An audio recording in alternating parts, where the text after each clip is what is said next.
Bueno, aquí estamos, 14 horas, 8 minutos. Usted dirá, pero ya metimos la primera pausa de arranque. Veo que en el primer tramo nosotros estamos siempre con algún dato.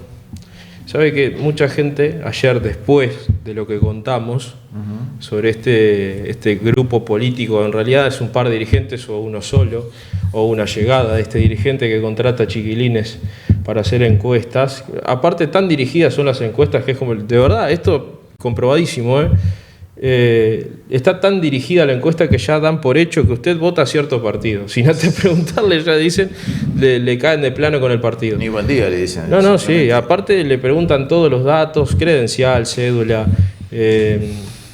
la dirección, reitero, el número de celular. Y lo peor de todo es que venga uno de los muchachos a los cuales contratan y les dice, a mí me contrataron, no entiendo mucho para qué. O sea, salen a hacer encuestas personas que no están, o sea, reconocen que no están preparadas para eso. Claro. ¿Qué le parece? Solamente para que le dé bien a un candidato la encuesta, porque obviamente va a ir a una base de datos donde van a maquillar todo, pues se imagina, esto es un... Sí, pero el 30 de junio a la noche se van a llevar un porrazo si anda arriba de una nube. Porque... No, pero ¿sabe qué es lo que yo le digo? Si así son antes de llegar, ¿usted se imagina con un poquito de poder este tipo de gente? Es un peligro. Sí, o que llega a un determinado departamento dentro de la intendencia y tenga que mandar gente, entonces... Y con lo costosa que es una campaña, gastar plata en eso, ¿vio? Bueno, pero... Yo supongo que hoy, ahora dejó de llover, pero por lo menos le habrán dado el equipo de lluvia a los muchachos, ¿no? Sí, la comida del mediodía, ¿no? Sí. Mandan todo el día. Sí. Después vienen los 500 pesos, las canastas, todas esas cositas de la campaña, ¿vio? Suele ocurrir en el interior. Bueno, no me haga hablar que arrancó ácido usted, Ariel, hoy, ¿eh? Arrancó muy venenoso usted. La lluvia, y aparte viene mojado. Bueno, vamos a comenzar con la primera nota de hoy. Contarles que además, creo que es la primera vez que, es la primera vez que la recibimos aquí en el programa. Sí, seguro. Eso seguro.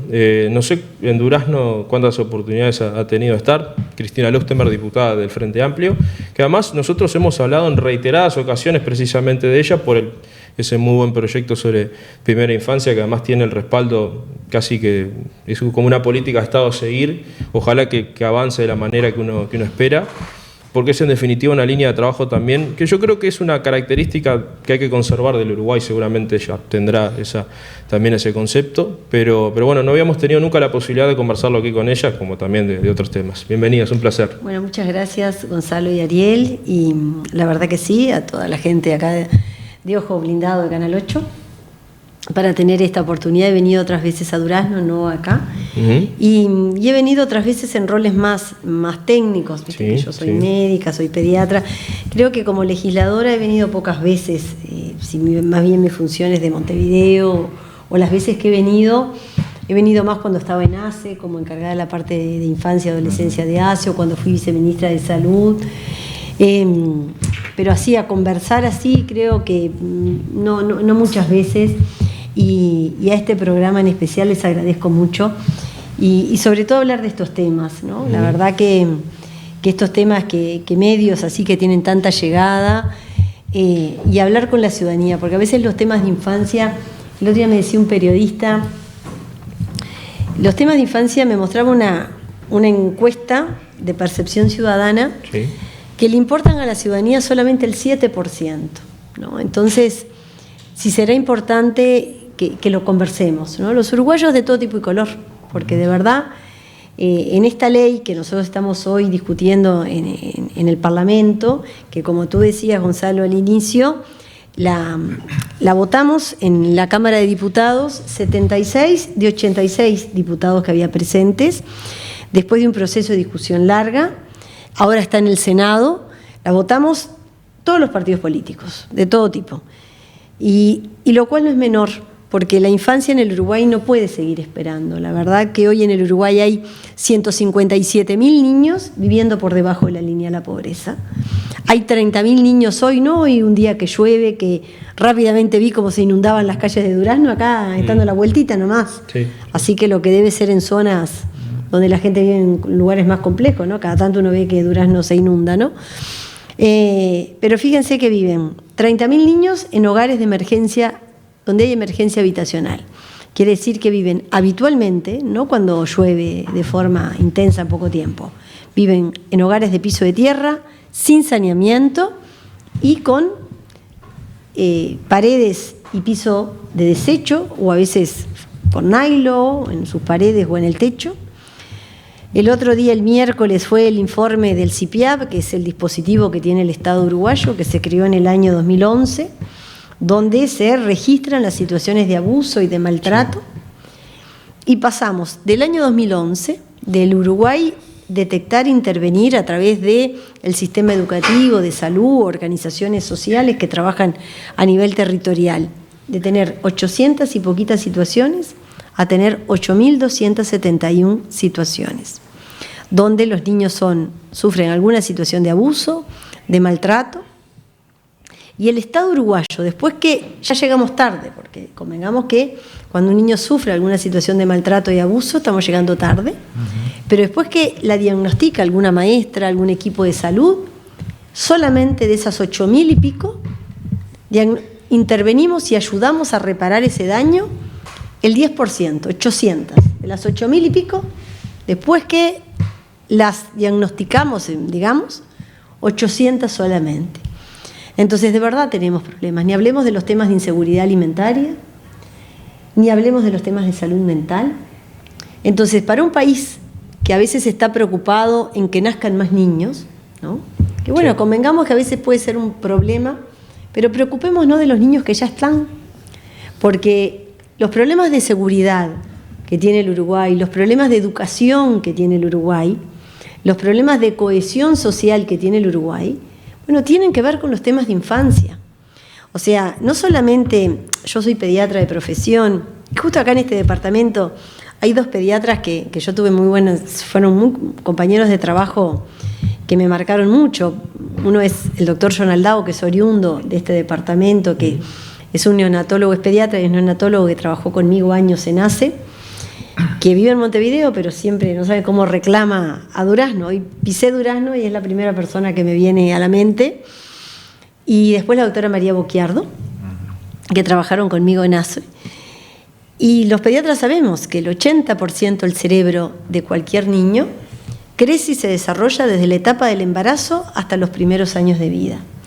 No quiere decir que uno que esté hablando de una parte de determinismo biológico, que todas las cosas que ocurren en la etapa de la vida de cada uno de nosotros es importante. Pero hay etapas que son cruciales. Lo que ese niño va a aprender después en escritura, en matemática, cómo se va a relacionar con sus pares, tiene que ver mucho en las condiciones que ese niño tuvo en los primeros años de vida. Entonces no es justo que el que tuvo las oportunidades de acceder a afecto, a comida adecuada, a hogares donde tuvo oportunidades, pueda desarrollarse, pueda aprender. No es justo que un niño que tiene alguna alteración vinculada al aprendizaje pueda tener, si accede a una licenciada en psicomotricidad, o algún maestro de apoyo, o a algún centro de EPS si sus padres pueden trabajar, o algún equipo de apoyo, o el que lo puede pagar. No es justo que el que regule,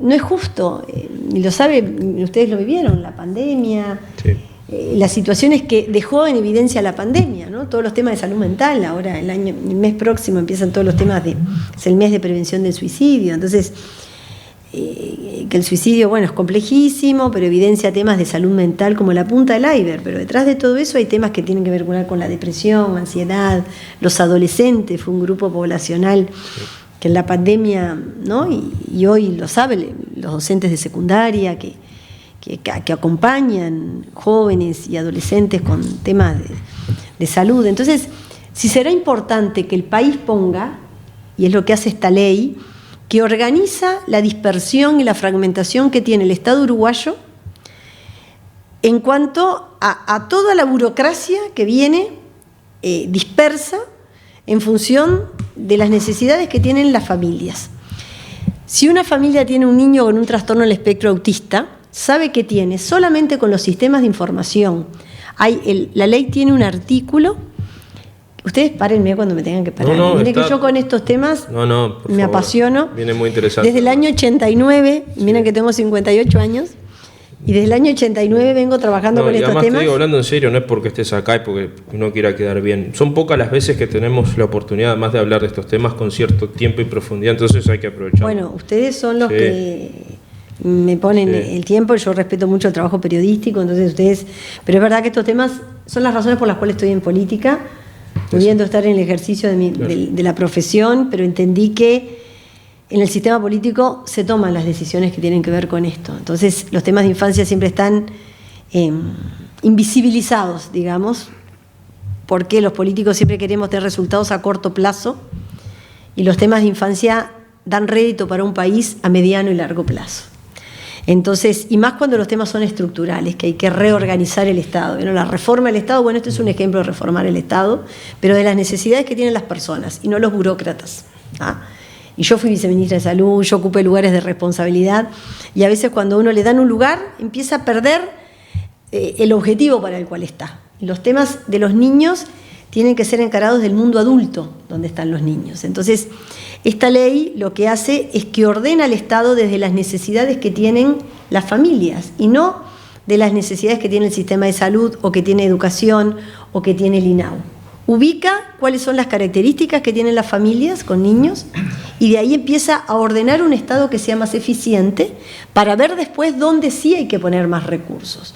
Porque como yo les decía, si no organizamos las políticas de vivienda y tenemos estos problemas que tienen los niños, que hay 30.000 niños que viven en emergencia habitacional, como pediatra a veces nos pasa que uno tiene el nacimiento de un niño prematuro, un niño con una cardiopatía congénita complejísima y cuando le da el alta va a vivir en un hogar donde las condiciones básicas no están garantizadas, es un niño que tiene posibilidades después de fallecer o de enfermar mucho más veces, después que el propio Estado invierte, porque no es que gasta, ¿no? En salud se invierte, ¿no? Porque a veces hay discusiones ideológicas cuando se dice el FONASA da pérdida, no. Uno en salud no gasta, invierte, ¿no? Capaz que a veces hay que mejorar la gestión, pero en los niños uno no gasta, lo que nos falta es invertir en los niños, ¿no? Capaz que tenemos que ordenar, que es esta primera parte, que lo que hace la ley es que lo que hace es empezar a ordenar esta burocracia que hoy tiene el Estado uruguayo, que si una familia tiene un niño con una discapacidad, va al BPS múltiples veces a justificar al propio Estado que ese niño tiene una discapacidad. Y a veces tiene que ir varias veces a justificar que ese niño tiene una discapacidad severa que nunca va a mejorar, desgraciadamente. Entonces ya esa familia tiene que enfrentar esa discapacidad que tiene su hijo, que a su vez no tiene un asistente personal, no tiene ayuda del Estado para hacerlo, pero solo tiene que hacer los trámites múltiples veces. Entonces la ley lo que hace es ordenar la fragmentación que tiene el Estado. Tiene un solo artículo que, fíjense la premura que ahora tenemos que el Senado rápidamente la vote para que se pueda reglamentar, que tiene un artículo que obliga al Estado a que los sistemas de información se crucen, el del INAU, el de salud, el del BPS, para que justamente no pase esto, que la gente no tenga que hacer múltiples trámites dentro del propio Estado, porque es injusto para la gente, que haga trámites entre el propio Estado. Si hoy podemos cruzar los datos, tenemos la trazabilidad del sistema vacuno, de una vaca que hoy vendemos el churrasco, se sabe de esa carne que se vende en el mercado de Japón. ¿Cómo no vamos a poder, una maestra de un CAIF no va a poder saber si esa familia cobra la asignación familiar o no va a poder saber si ese niño tiene los controles en salud, hoy que tenemos todo en una computadora? Ahora, el Estado, como que usted decía de trazabilidad animal, como que busca superarse en el tema que le dé rédito, pero en esto, más que rédito es que el futuro. Y bueno, porque eso es lo que pasa. Yo le decía, fíjese, los niños no votan, claro. Los hijos nuestros, quizás de los políticos o los que tomamos decisiones importantes, tienen las cosas garantizadas. Yo tengo 3 hijas, mis hijas tienen sus cosas garantizadas. Uh-huh. Si precisan salud bucal, salud mental, quizás lo tienen garantizado porque con mi esposo podemos. Entonces no es justo, no es justo, pero el país, yo a veces me siento a hablar con empresarios, me he sentado a hablar con la Asociación Rural, por ejemplo, en el cual tengo muy buen diálogo, siendo yo integrante de la fuerza política de izquierda, y lo entienden cuando uno le habla de estas cosas, porque es el Uruguay. El Uruguay hoy, cuando hablamos de este impacto que tienen tenido para nosotros en los últimos tiempos las noticias de los niños baleados, no estábamos acostumbrados en el Uruguay a ver esto, ¿no? No, de ninguna manera. De ninguna manera, y no podemos naturalizarlo. Sí. Pero la punta del iceberg de los niños baleados es todos los problemas que hay abajo. Ahora nos impacta porque vemos esta noticia, pero son los problemas que hay abajo vinculados a la seguridad, a la desigualdad. No puede ser que naturalicemos que el Uruguay tenga una parte de la sociedad con indicadores de Dinamarca y otra parte de la sociedad con indicadores que los naturalicemos. No puede ser que los niños en una escuela se acostumbren que la medida que den es, si hay un tiroteo, agacharse. No puede ser en el Uruguay. Sí, y que pasa no solamente, pues estábamos acostumbrados a naturalizar que fuera en el área metropolitana, ahora también lo tenemos en el interior. Es así, Gonzalo. Antes mi familia dejó en la casa. Antes dejábamos toda la puerta abierta, ¿no? O sea, ahora como está la situación acá en Durazno. ¿Lo entienden? O sea, no pasa bueno, ¿entienden? ¿No? Antes yo iba a la casa del interior, ¿no? De mis abuelos dejamos toda la puerta abierta, las bici en la puerta. Ahora en Juan la Casa la situación está complejísima. A nadie se le ocurre dejar la puerta abierta.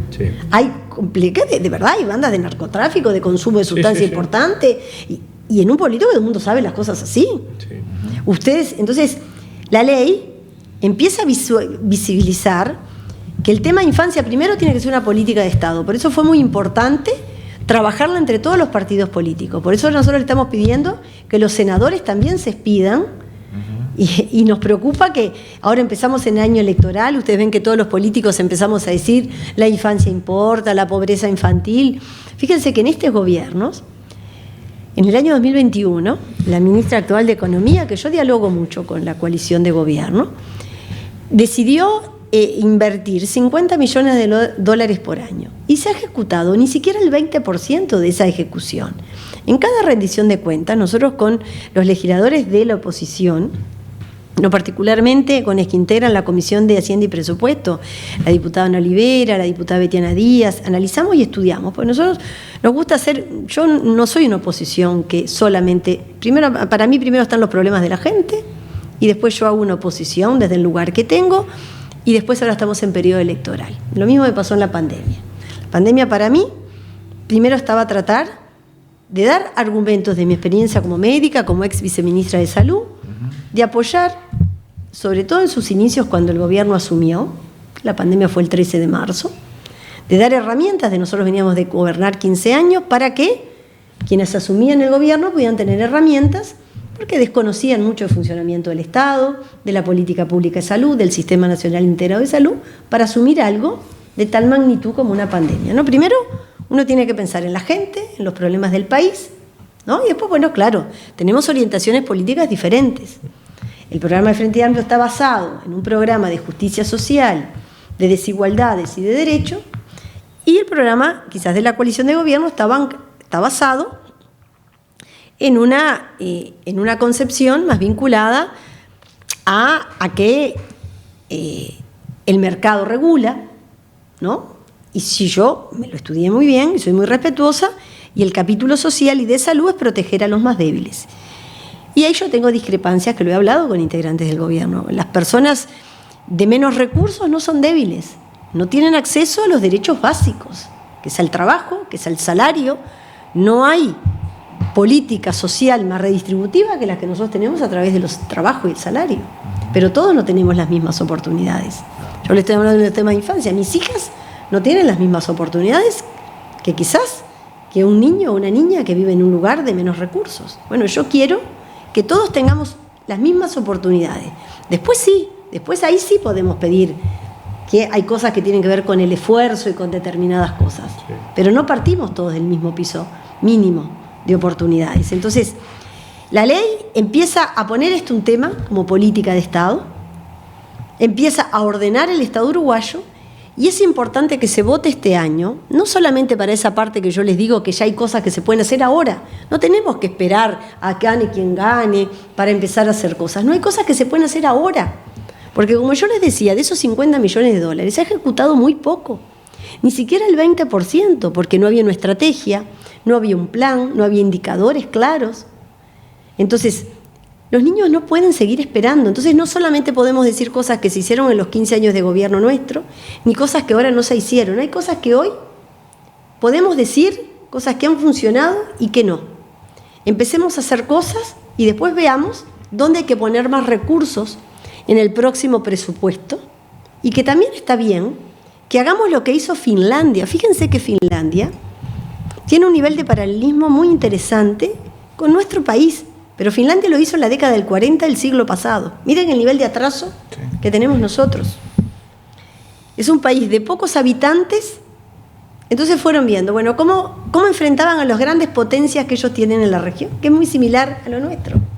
Fueron invirtiendo en la gente. Bueno, ¿cómo fueron invirtiendo en esos pocos habitantes? ¿Queriendo ser más? No. Invirtiendo en los pocos que eran. Entonces, para invertir en los pocos que eran, era invirtiendo en educación, en un mejor nivel de preparación para el mundo del trabajo, en vivienda, en cuidados, pero fueron invirtiendo en los más chicos.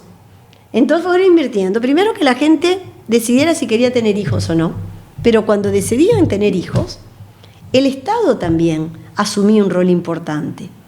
Las transferencias monetarias que tienen los países nórdicos son importantes, no son como las nuestras, que después culpabilizamos a la gente más humilde como que vive del Estado. La gente más humilde no vive del Estado, primero porque son muy pocas.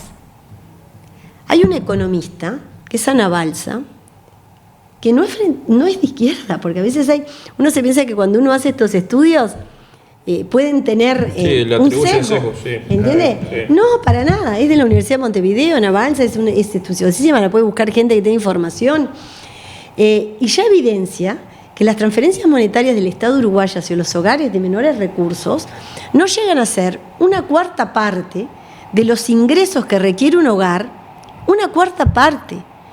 Un hogar para alimentarse y vestirse, ni siquiera el acceso a una vivienda digna, o sea, es muy poco. Los hogares de los países nórdicos invierten muchos recursos en los hogares donde hay niños. ¿Lo hacen solo por un tema de derechos? No, lo hacen porque les resulta más barato a la larga. Porque invertir en los niños les es más barato, y sobre todo desde el inicio, que dejar que esos niños después no terminen la educación, se desvinculen del sistema educativo, tengan problemas de salud mental y no los atiendan a tiempo, les va saliendo todo más caro. Lo demostró un economista que es republicano, que ha asesorado a todos los gobiernos de Estados Unidos, demostrando eso, justamente que le sale más caro a los países invertir en las personas cuando ya llegan a la adultez o a medida que más tarde es. No lo hacen por un tema de derechos, lo hacen porque también hay un tema económico en esto. Quiere decir que el Estado uruguayo no invierte en la niñez en los primeros meses de vida. Invierte 4 veces menos que lo que invierten los países de la OECD, los países más desarrollados. Ha venido aumentando, sí, paulatinamente el gasto público social en los gobiernos. El Uruguay ha tenido cosas importantes, la creación de los centros CAIF importantes, la creación de la universalización de educación inicial en 4 o 5 años, todas las cosas que se hicieron en los gobiernos de Frente Amplio. Ahora se han hecho cosas, pero tenemos que, en esto, ser más ágiles. Mientras que hacemos todas esas cosas que nos llevan años, hace que hoy, fíjese una cosa, Ariel, y esto está escrito, yo ya, de verdad... O sea, hay algo positivo en todo esto que mencionaba, por ejemplo, la creación de los centros CAIF y demás. Sí. O sea, tenemos una línea de políticas de Estado, como una cierta práctica política cívica, vamos a decirle, pero tenemos todavía esa burocratización normalizada que todavía nos cuesta desprenderla, ¿no? Y ahí está es así. La famosa eficiencia estatal. Bueno, el presidente que tanto que hablaba de Estado fuerte ahí en Argentina hace unos días, bueno, capaz que el concepto venga por ahí. Es eso, el Uruguay tiene toda esa historia que tú decís, que está bien, pero acá este gráfico, que es este estudio que hace poner fin a la pobreza infantil en Uruguay, un objetivo posible para la política pública, que es del año 2017, y ahora tiene del UNICEF, escrito por el sociólogo Gustavo de Armas, nos ve desde la apertura democrática hasta acá, toda crisis macroeconómica que tiene el Uruguay, aumenta la pobreza cada vez que hay una crisis macroeconómica, en la tablita del año 82, en el año 2002 y ahora tenemos en la pandemia. La pobreza aumenta en los hogares donde hay niños, niñas y adolescentes y donde hay mujeres jefas de hogar.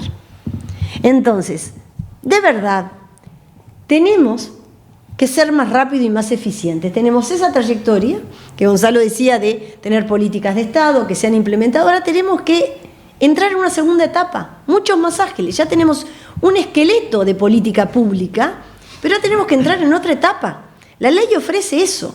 entrar a una etapa de mayor agilidad, porque la evidencia está que todo eso que hicimos hoy sí está bien, pero ahora los resultados están que no nos está yendo tan bien como pensamos. Tenemos que tener un Estado más ágil, una lógica de que la sociedad uruguaya esto lo entienda, empresarios, trabajadores, la sociedad civil, que hay que ir a un Estado mucho más eficiente, más pragmático y mucho más rápido, porque los problemas se han complejizado, la sociedad se ha complejizado y los niños no pueden pagar el costo de esta lentitud que tiene el Estado uruguayo, porque de verdad, para el país está siendo muy complejo. Ahora, en estos tiempos políticos, porque realmente estamos en tiempos políticos, sí. ¿Quiénes son los políticos o quiénes son los dirigentes que escuchan esto y dicen, vamos a hacer algo? De todos los partidos, de todos los pelos, como se dice acá en el interior. Sí, perdón, yo quiero agregar algo, porque incluso cuando hablamos del acceso, la salud mental, que es algo que nosotros permanentemente lo conversamos, no por gusto, sino por realmente de verdad nos preocupa y nos ocupa. La cantidad de casos que se han reportado aquí, si venimos nada más que en este perímetro tan estrecho como Durazno, tenemos una realidad dramática, pero sobre todo en lo que es, yo siempre nos quedamos a veces con la cifra de suicidios. Hay que mirar también los que son intentos de suicidio, que ahí está justamente la otra parte. Mucho. Tenemos un tema absolutamente dramático y la realidad que se da justamente en determinada franja etaria, y siempre resume todo en algo que la gente nos hace ver, que sigue siendo un privilegio todavía la salud mental para pocos, y que, por ejemplo, en salud pública es prácticamente imposible, porque vos podés tener una situación de urgencia y a vos te dan un pase para tratamiento de salud mental que va de 2 a 3 a 4, 5 meses incluso, porque hemos visto esos casos, nos han hecho llegar, reitero, con todas las pruebas de esto. No hay especialistas, no se cubren esos lugares. Tanto se habló de las policlínicas barriales durante mucho tiempo aquí, no funciona casi ninguna, porque no tienen ni los aparatos mínimos para funcionar. Entonces me pregunto cómo vamos a seguir corriendo de atrás esta carrera. Capaz que es media pesimista mi visión, pero vamos a correr de atrás esta carrera tomando en cuenta que desde el territorio el Estado se ha retirado de estos lugares. Se ha retirado. Mira, yo ahora, vos sabés que estaba buscando el informe de toda la realidad de los prestadores de salud de Durazno, ¿no? Porque no es pequeño, o sea, Durazno tiene una población de 57.000. Claro, pero comparo de pronto con los demás. Sí, pero está bien. Fíjate que hoy justo los temas de salud mental, y nosotros en el programa de Frente Amplio lo estamos trabajando, es una prioridad absoluta. Ya de hecho, cuando se votó la ley de salud mental en el año 2017, ya fue una ley que se votó reparando una concepción que tenía la ley anterior, que era del 1930, con una concepción del psicópata, era totalmente dantesca, pero la votamos sin presupuesto, ¿no? O sea, claro. Ya, eso fue también un problema nuestro. Ahora, hoy justo leía mientras en un pas que tuvimos ahí para almorzar, en un lugar bellísimo que acá encontramos, que hoy justamente el presidente votó algunas prestaciones vinculadas a medicamentos en la salud mental, y justamente en año electoral empiezan a pasar estas cosas, ¿no? Pero el atraso vinculado a la salud mental y a las prestaciones en el sistema de salud es tremendo. A mí me impacta el retroceso que estamos teniendo en el Sistema Nacional Integrado de Salud. Y eso que tú decías, Gonzalo, de los intentos de autoeliminación. Y después otras cosas más graves, porque los trastornos de depresión, de ansiedad y otras dificultades en salud mental y el no acceso, sobre todo, pero en todo el sistema, porque no solamente se nace, sino es también en los prestadores privados. Y yo que trabajo en los temas de infancia, pero los temas de salud me desvelan todos, y la franja etaria de los jóvenes en la población entre 25 y 39 años, también donde impactan mucho los suicidios y los intentos de autoeliminación, y tienen que ver con muchos problemas que hay ahí. Es tremendo, de verdad que es tremendo las dificultades. Y el otro día estuvimos atrás con parte de mi equipo y intento de autoeliminación en niños pequeños, de 8 y 11 años, sin acceso ni siquiera a la parte aguda, ni siquiera un psiquiatra infantil. Yo no digo ya del acompañamiento terapéutico que tiene que tener por un licenciado en psicología. Ya desde lo inicial, ya desde lo inicial. O sea, de verdad la semana pasada, después tuvimos respuesta, pero porque yo llamo, porque soy diputada, porque tuve la suerte de que esa familia se pudo contactar con nosotros por las redes que yo tengo a disposición de la ciudadanía. Entonces, es increíble. Una niña de Rivera que la mamá estaba desesperada, a punto de perder el trabajo, porque cualquier persona no solamente tiene que afrontar esta situación, pero después la soledad de afrontarla y compatibilizar con la vida, porque la gente tiene que trabajar, afrontar la situación. Una niña de 11 años con un intento de eliminación sin tener respuestas por parte del sistema de salud, ni siquiera en la parte aguda. O sea, después no estamos hablando todo lo que lleva de acompañamiento terapéutico. Entonces, de verdad, estamos en una situación muy compleja. Y ni hablemos y después sumamos todo el tema de adicciones, que eso tiene una complejidad hiper, ¿no? También. Pero de verdad sí, el sistema de salud, nosotros lo hemos planteado. Yo, por ejemplo, que trabajo muy cerca de la candidatura entre el Frente Amplio de Yamandu Orsi, yo formo parte del equipo que hemos trabajado y con la doctora Alicia Ferreira y la doctora Peveroni en el programa de Frente Amplio. Y el otro día también me tocó acompañar una mesa donde íbamos referentes de todos los partidos políticos, de ponernos de acuerdo que el sistema de salud tiene que entrar en una segunda etapa, ¿no? El sistema de salud, vieron que fue promulgado y puesto en ejercicio en el año 2008, con las leyes votadas en el 2007, pero tenemos que entrar en una segunda etapa. Hoy hay prestaciones que no están incluidas en el plan de salud. Entonces, no solamente tiene tiempos de demora, también los prestadores privados. O lo cual es peor, hay prestaciones que no están en el PIAS, esos anuncios que hoy a nivel se hacen por parte de decretos que firma el presidente de la República. Hoy hay cientos de prestaciones que habría evidencia para que estuvieran incluidas en las prestaciones del plan de salud que se llama el PIAS. Entonces da para que una persona no esté incluida y el prestador, por ejemplo en este caso Camedur, no se las otorgue. O si se las otorga, sea un costo de un ticket excesivamente caro. Sí.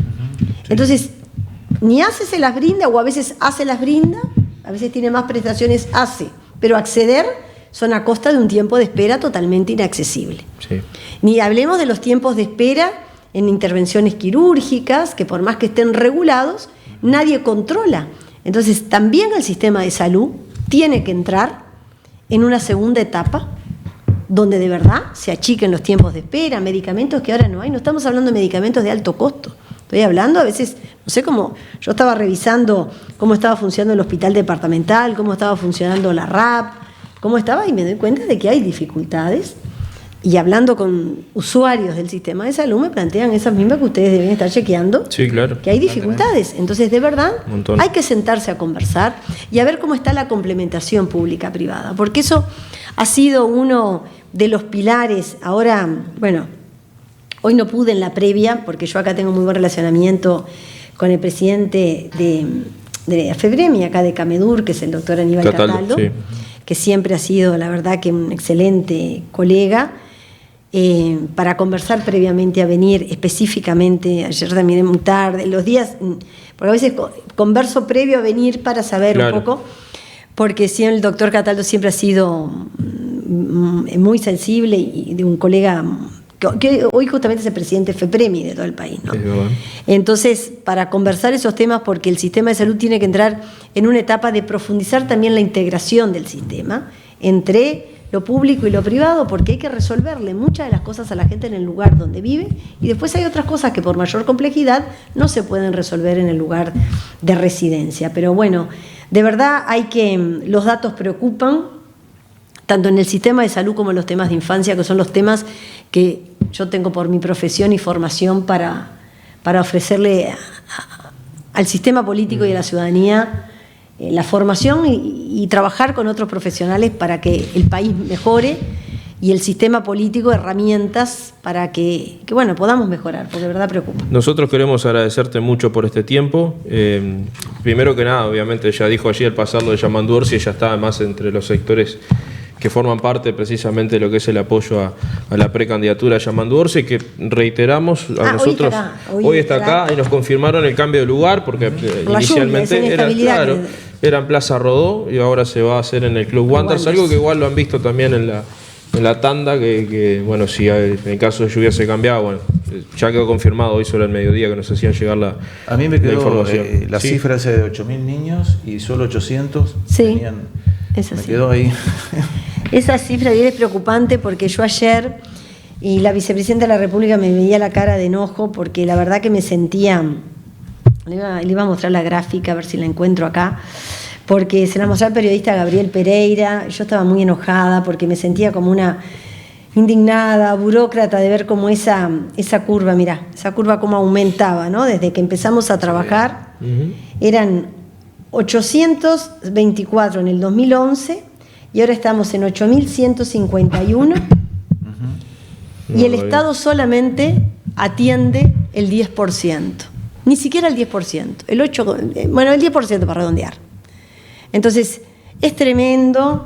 Y acá en Durazno, fíjense que yo relevaba los datos, hay 17.292 niños, niñas, adolescentes en el departamento. Entonces le pido a la gente de Durazno que cuide a esos niños, garantice derechos. Hay casi 3.000 que están vinculados a algún programa del INAU, porque de verdad el futuro de Durazno, en su producción, en su desarrollo, está vinculado a que esos niños se puedan vincular a la UTEC, a la educación, al desarrollo tecnológico, a todo lo que tienen, está vinculado a eso y a no mirar para el costado. O sea, cada niño y adolescente de Durazno vale lo máximo. Yo creo que entonces, el Uruguay, el sistema político, tiene que, de una vez por todas, decidir a qué rumbo va a tomar, ¿no? ¿Cuál es el rumbo que va a tomar? Y política de Estado, no de 5 años de un partido y pasa al otro. Eso es lo que queremos y por eso estamos presionando y, bueno, capaz que el término no es presionando,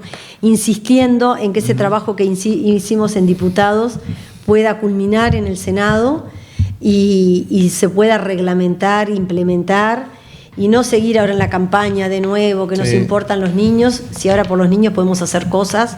Y otra cosa que tiene la ley, ustedes que tienen acá, es que insta y obliga, porque capaz que el término es esto, no vamos a inventarle a la gente cosas, a que la política a nivel nacional se conjugue con la política departamental. Es urgente eso. Y eso es urgente, porque ustedes ven que a veces la política nacional parece que va, no se articula con la política departamental. Sí, tal cual. Entonces, si son los recursos del país, son los recursos de la gente, son los impuestos de todos nosotros, y bueno, hay que hacerlo porque... Pero acá estamos acostumbrados que usted llama, va y golpea la puerta de la Intendencia y dice, no, vivienda al Ministerio, saneamiento... Bueno, esto obliga a que los niños son una política de Estado, entonces cada uno tiene que hacer lo que tiene que hacer en función de las necesidades que tienen los niños, en este caso de Durazno.